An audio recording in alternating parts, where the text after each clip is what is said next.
Köngülüm ister geçsem dünya alemliyeyi.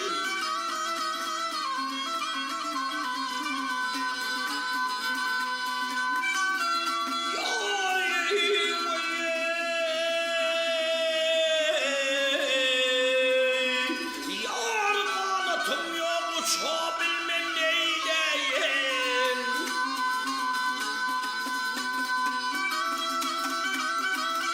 Ay okuyurman görürmen barça kelamı. Manisini saçabilmem neyleyim.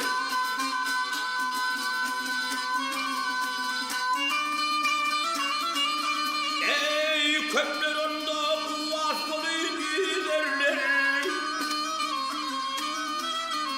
Gel hey giderler, gele giderler. Mama zahir halktan günhan gelirler. Gül babada gülün şerab gelirler. Gel udolup içebilmen neyleyim.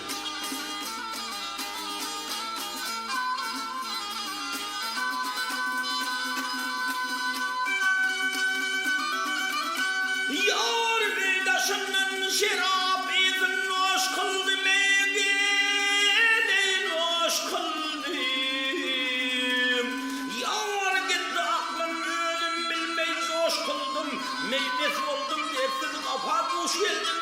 Ruhum olmayı açabilmem neyleyim.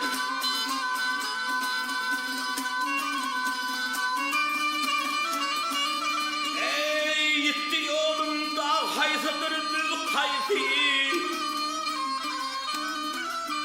Gel hedül kayfi, gel hedül kayfi. Anıl kömrüm mani haysı söz kayfi.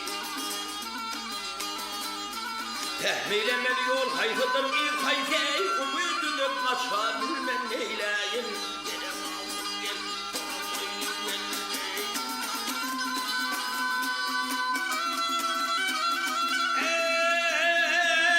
Ey malkım olup dünyanın namusun. Yığıp düğürüp yere verdim hamusun. Fikir deryasına aklım demesin. Batırmışam çıkabilmem neyleyim. Gelem aldım gel, dolu boynum. Ey hey ha ha ha ha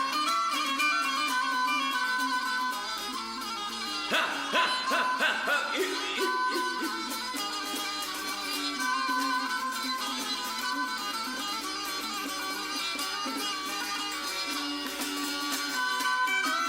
Yar ağlanır gideyim.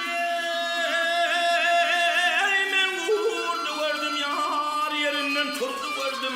Men ağlaman kim ağlasın yar ayrılan yurdu. Gördüm gel